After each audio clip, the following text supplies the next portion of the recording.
Tonight we're going to talk about our sweetest enemy. If any of you like to go onto YouTube, there's a gentleman, a Dr. Robert Lustig.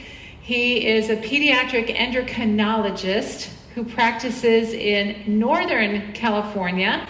He feels that he is the pioneer in sugar research. And if you get on his website and look him up, he has an incredible hour-and-a-half program on sugar. I highly encourage you to watch that. Most of my things from this PowerPoint come from his literature and his study. He's worked a lot with children and sees the effects of sugar on the body. So let's look tonight and see what we can learn. It talks here about all the different types of sugar. Wow, did you know? And by the way, you might want to turn the light off. There you go. Brown sugar, powdered sugar, corn syrups, high fructose corn syrup, on and on the list. Agave, milk sugars, of course the sugars in fruit, sorbitols, turbinado, 40 names for sugar. Many times when you look at the labels on a container, if you read labels, you know, many times there is some form of sugar, and we don't even know many times. So there was a 19th century author that quoted back in 1905, "Far too much sugar is ordinarily used in food. Especially harmful are the custards and puddings in which milk, eggs, and sugar are the chief ingredients. The free, unrestricted use of milk and sugar taken together should be avoided." Do you have any idea who might have written that? You probably know her. And when you see this, sweet pleasure, what instantly happens in your brain? Exactly. You want it. The mouth starts watering. There's this smile I saw that came on people's faces just like that. It makes us happy. It brings us to a happy place. And that is what we're going to talk about. Why does that happen? So let's go. Do you have exercising willpower? You know, is this what you need to do? Maybe to get yourself to exercise? Put that treat out there in front of you. So, aging of the skin. I found this very interesting. This is one of Dr. Lustig's statements here. It talks about, I don't know if any of you eat meat yet or use the barbecue sauce, but if you paint barbecue meat with barbecue sauce, the purpose of that, many times, not only flavor, but it browns some meat quicker, if you're familiar with that. So there's a browning reaction. What is interesting here is that sugar browns our inside cells the same way. And the fruit juice ages us 7 times faster, so it's better to eat the apple than the apple juice, or the orange than the orange juice. I have an actual video clip on my computer if anybody wanted it sent to them. This was done on one of the news programs about how they make orange juice. I think if you would watch that, you probably would never drink orange juice again.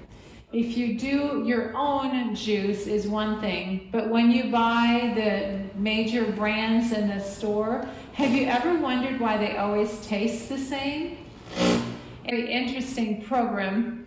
In fact, I had the privilege of being asked to go to a Catholic daycare and did a program on snacks for kids, and we talked about orange juice, and I showed that video clip, and I noticed they had that to serve for the snacks, and they put it away.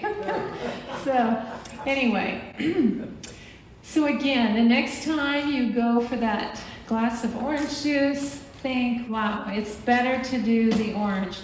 And why is that? What do you think? What are we missing in the juice?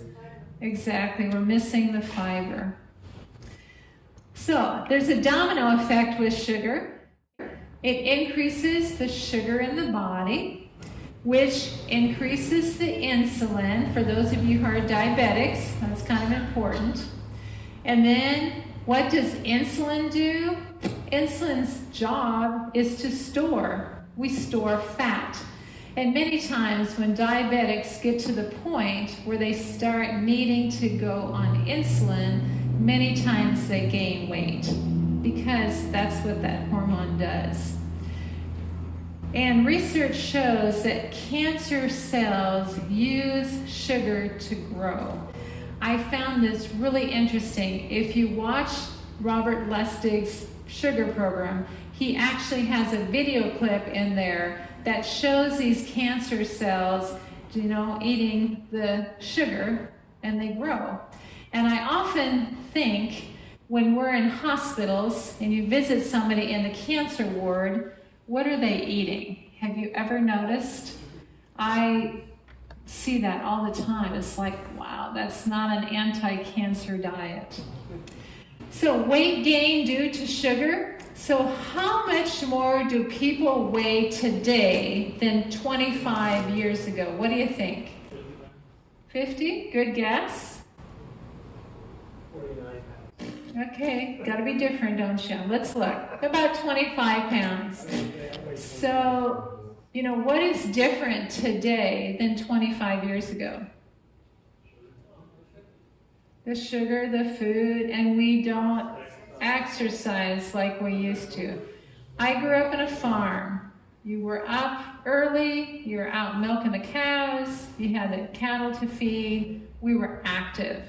Today, we're active behind our computers with our fingers. We don't even get up to turn the TV on anymore. We push a button.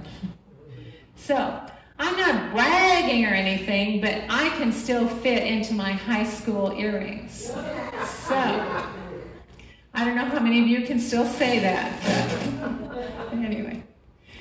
Do you like sugar? So does cancer, inflammation, diabetes, yeast, arthritis, insomnia, and most other diseases. So, is sugar good for us in any way, shape, or form? It sure isn't. And I'm not talking about the sugar that's in the fruit, that's a natural sugar. I'm talking about all those other 40 names that are added to products. So, sugar in the immune system. Sugar contributes to what major diseases today? Anybody want to take some guesses? Heart disease. Heart disease. What else? Diabetes. Let's look at these. The 4 major ones are obesity. As the weight goes up, the diseases go up. As the weight goes down, the diseases go down, and your medications. They're like a seesaw. And also, as you mentioned, type 2 diabetes. Sugar is a huge contributor. High blood pressure. And as somebody said, heart disease. Sugar is a major contributor to all these diseases. So is that something you want to put on the town list? But we do inadvertently, don't we? Sugar's effect on the body. I really like this picture. What should soldiers be doing for us? What should they be doing? Should they be sleeping like this? If they should be protecting us. They should be active. But just like we have soldiers in our body, our T cells, they're called, when we consume sugar, it does the same thing. It puts them to sleep. So as we eat sugar, the T cells, the immune system is put to sleep temporarily. And so the germs and bacteria are saying, come on in, guys, the coast is clear. And so sugar really deadens our immune system. So when the tongue tastes something sweet, the body assumes it's safe. And is that always the case? No, it's not. The body has trickery. The foods do trickery to the body. And is sugar addictive? Oh my, yes. Sugar is everywhere. Eating even small amounts of sugar, well, you know, when you're done with that piece of chocolate pie, it just tastes like more, doesn't it? It sure does. It is addictive. And pretty soon the scale just goes up and up. We just want more. And sugar activates the brain, as does cocaine. Isn't that incredible? Okay. It's more difficult for people to control their eating habits than narcotics. And that comes from a study from the National Institute on Drug Abuse. So I found that fascinating. In our brain, sugar works just like cocaine. The dopamine receptors in our brain are released when we do cocaine. The same action happens when we do sugar. No wonder it's so hard to get rid of. And rewiring of the brain. Scientific evidence shows that repeated exposure to large amounts of palatable foods can alter the brain similar to addictive drugs, essentially rewiring the brain to promote compulsive consumption and loss of control. And I struggle too. I was just sharing with somebody, in my house, it's my safeguard. If it doesn't get in your grocery cart, it's not going to get in your mouth. But when I come to potlucks, I really struggle with my appetite because I don't have it in my house, and there it is, and it tastes good, and one tastes like two and sometimes three. And so it's a challenge for all of us. But now you know why. This, I thought, was fascinating. Early exposure to sweets. Children will crave sweets later. The more sugar a pregnant woman eats or drinks crosses the placenta, which will change the fat developmental programming in a baby. Isn't that incredible? And this is even more concerning. What does WIC have to offer children? If you look at this label, about 15% of soy protein. Here's the one I want. The 43% corn syrup solids. What is corn syrup? Sugar. Another 10% of sucrose. Soda has 10.5 sucrose, by the way. So, baby milkshakes. Some babies are now obese at 6 months old. And what did we just learn in that previous slide? That the more sugar somebody eats, the developmental programming in a baby is going to be set at birth already. Wow. So years ago, we received sugar from where? Yeah, from fruit, which has the fiber. Today, sugar is in most all the processed foods. I always tell people, you know, when you pick up a bag and it crinkles, I call that crinkly bag syndrome. So if we can stay away from all the crinkly bags, we would be good, huh? So what do you think the recommended added sugar per day is for men? They say 150 calories worth. Do you know how much that is in teaspoons? About 9 teaspoons a day. Wow, we're getting more than that today. And for women, about 100 calories, which is 6 teaspoons. There it is. 1 can of soda. Anybody want to guess how much is in 1 can of soda? How many teaspoons of sugar? 10 to 12, depending on the size, but 10 typically. So if we have 10 teaspoons in just 1 can, not even considering all those crinkly bags we're eating, we're consuming a lot. So, how much sugar does the average person consume per year? So, if this is 35 pounds and we're consuming 150 to 170, who's good with math? how many of these a year? 5 of these a year per person is what we're eating. So, and what does sugar do to our immune system? Puts it to sleep. And what diseases like sugar? All of them. Yeah, all of them. So the next time you're consuming sugar, look out. The biggest contributor to weight gain is right here. Yeah, the soda. And I really like this display. I got this from the public health department. If you consume just 1 can of soda a day for a year, you will have consumed approximately this 50 pounds of sugar. Just 1 can a day. I hear that all the time. I only have 1 can a day. But that one whatever always adds up. So. Can I ask a question? Sure. I heard that it's better to use the regular soda if you're going to drink soda than the diet one. What's your take on that? You know what? They're both poison. Because when you look at the diet sodas, they have, what's the artificial sweetener in it? Thank you. They have the aspartame in there. And this is really interesting. I'll share this story real quick.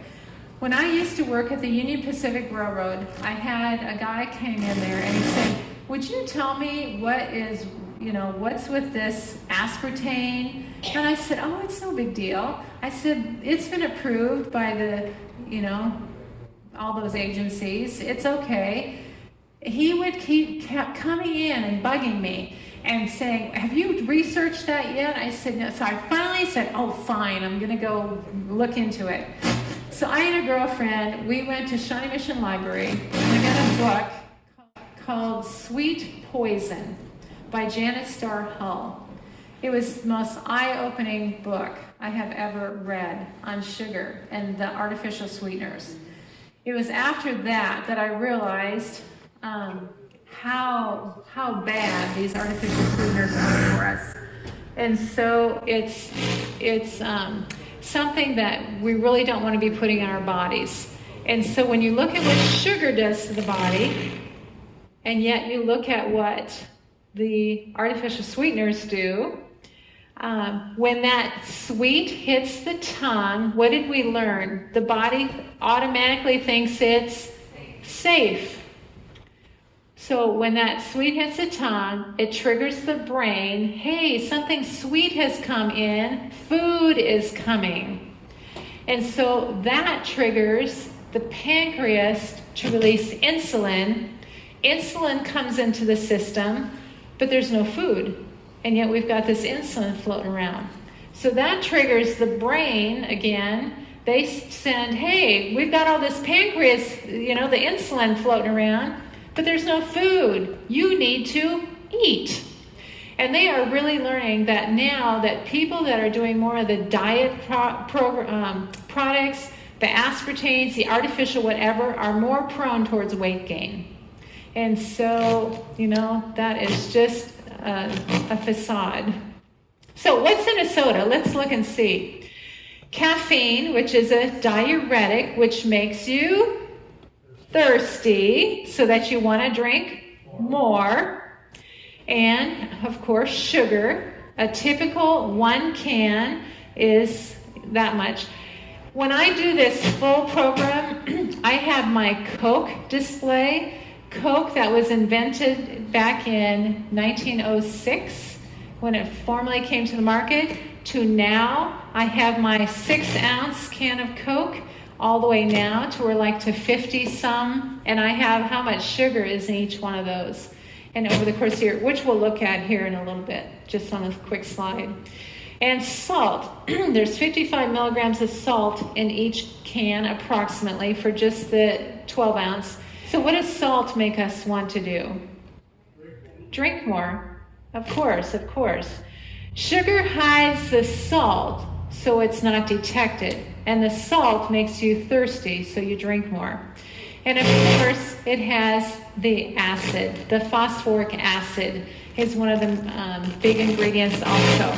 If I were to tell you, I'm going to serve you a drink with acid in it, what would you initially say? No. But yet we drink it freely, don't we? Every day. I just had a patient recently that he drank no water, and he drank, about 6 of those big drinks every day. That was his. I'm going, wow. That's what I used to do. When you said that about 1 can, I used to drink about 8 cans of Dr. Pepper a day and no water. Oh, wow. So that's 400 pounds of sugar a year just in the bottle. That's right. That's scary. That is scary.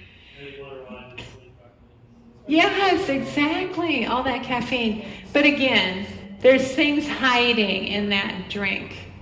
Wow. Who do you think was behind the development of this drink, huh? So, what can a single soda do? And the reason I focus on soda so much is because that's probably one of our biggest drinks in our society.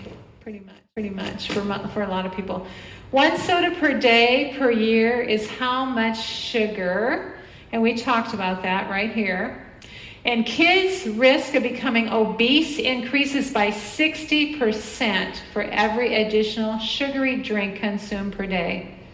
Do we see a lot of obese kids today? We sure do. And they now have those fat cells developed that will be with them for life.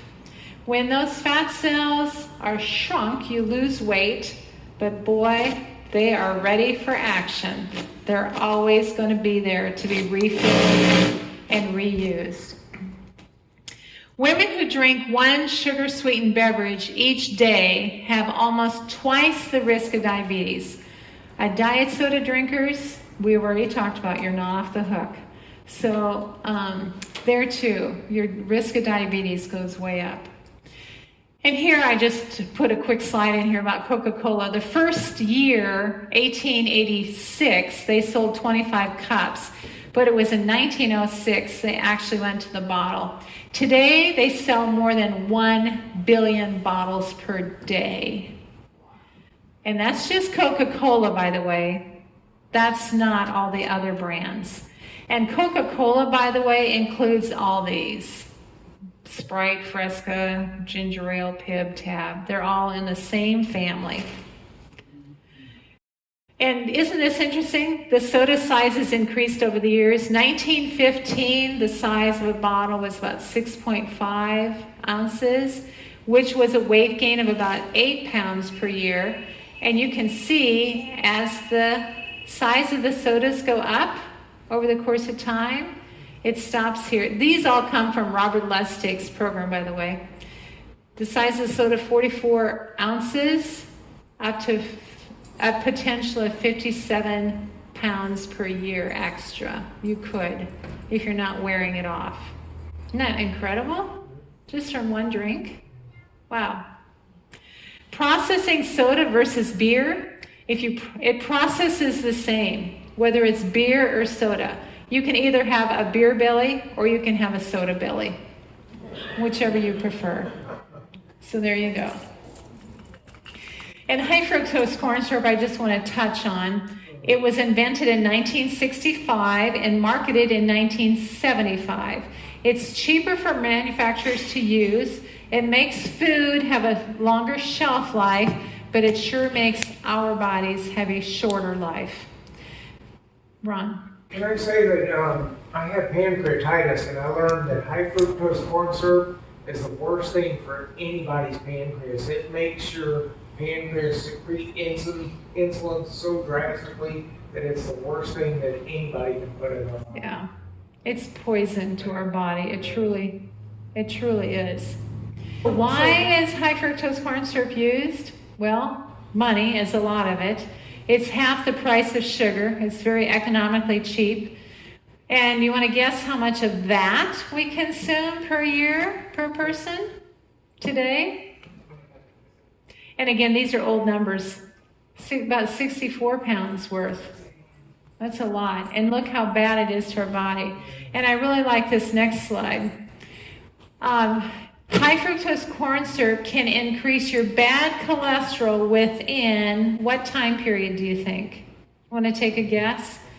A week, 2 weeks, a month, 3 months? This also is on his video, if you watch this, because they show you in this lab how they did this and how they determined this. So I just took the summary of it.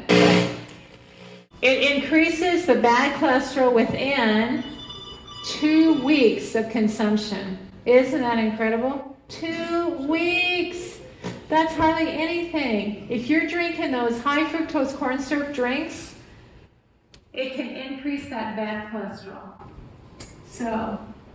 So a sweet drink, high fructose corn syrup, is as bad as a fatty cheeseburger. There's really no difference in how the body's processing that. So we think we're doing good to have our drinks and we're not eating meat. So how to have success? Eat simple, avoid processed foods wherever possible. Get away from crinkly bag syndrome. If it came from a plant, eat it. If it was made in a plant, be careful. I always say real food doesn't need a label. The minute it's processed, it has a label. And when you eat food by people in white coats, down the road you have to visit the people in white coats. So. Well, the food growth illustration is the same. I know. Yes. What are you consuming? Read the label. Keep healthy snacks accessible. What are those? Vegetables. Veggies are your best. You know, we talk about fast food. I'm on the road. I have a very demanding job.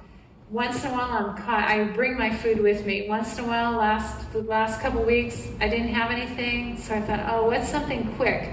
We always think, let's go get fast food. My fast food is I stop at the local grocery store, and I'll get me a bag of those sweet peppers and maybe a banana. That is my fast food. It doesn't get any quicker than that. So when you start thinking about running by Wendy's or whatever, get a different mindset of what is fast food. So again, keep healthy snacks accessible. Success begins with what you place in your grocery cart. Again, I just said this, real food doesn't have or need a nutrition fact label. And again, when I do my regular class, I have different labels that we hand out, different empty food packages, and we'll read the labels and watch the serving sizes. There's 4 grams per teaspoon. So if you're looking at a label and something says it has 40 grams of sugar, how many teaspoons is that? 10. And that's what's in that can of soda right there. Yes? So the labels aren't true because they can add so much before. Yeah. And that's put that in your and it's going to be up more than what's on that label. It's like one of my classes I did, for example, what do you think a serving is of the Pam spray? It's a third of a second. A third of a second is a serving. And that's why they can say there's no calories. So, incredible. Yeah, look at you. And a third of a second is a serving. Yes. Yeah, we're going to talk about Pam spray when I do my demo. Training the taste buds. Did you know our mouth has about 10,000 taste buds on the tongue and the roof of our mouth? Each taste bud has about 50 to 150 receptor sites that go to the brain. And each receptor site turns over every 1 to 2 weeks. I often wondered, how do we retrain our taste buds? How does that work? And I found this in Prevention Magazine years ago, and I've not been able to find it again, but I've held on to this because it just makes sense. I could never figure out how does that work until I read this. And it's like as we turn over those receptor sites, you know, a good story is somebody who's had a heart attack and the doctor says, okay, you need to go to a low-fat diet. And they've been doing whole milk. And the doctor said, you got to get down to skim milk. So they go from whole to 2% to 1.5 to 1, you know, mixing them, and they finally get down to skim. And then they go traveling, and they stop at the hotel, and they have the complimentary breakfast, and they pour their milk on their cereal, and they're eating it, and they go, we've been served cream. This is cream, when actually it was whole milk that they used to have before, but their tongue, those receptor sites, those taste buds, had gotten used to new flavors. So people ask me, how do I change my diet? In the beginning, you have to persist. You're going to have to make those changes and be careful what goes in your grocery cart. But over time, pretty soon, the healthy food is going to be what's appealing. An example, just this last week, I was on vacation last week, ate horrible, came back, I said I got to cleanse, I just ate veggies and juice, fruit juices, and then I was in a hurry trying to get my mom something ready, and I opened up a can of refried beans, which I rarely eat. I took a bite of that. Do you know what I tasted? Salt. It was so salty. But before, that would be norm. And so as you retrain your taste buds, the new taste will become normal. And again, as new foods are introduced, the tongue gets used to the new taste, and the receptor sites are being switched out. So, how do you reward ourselves? Yeah, I lost a pound. Time to reward ourselves. You know what? Isn't it interesting in our society, how do we reward ourselves? It's typically with food. That's what we do. And yeah. So again, when I teach, I say, how can we think of different ways to be rewarding ourselves and not with food? So here's some recipes that we're going to do here next, part 2. So I hope you continue to enjoy the rest of the program downstairs. So we're going to conclude up here.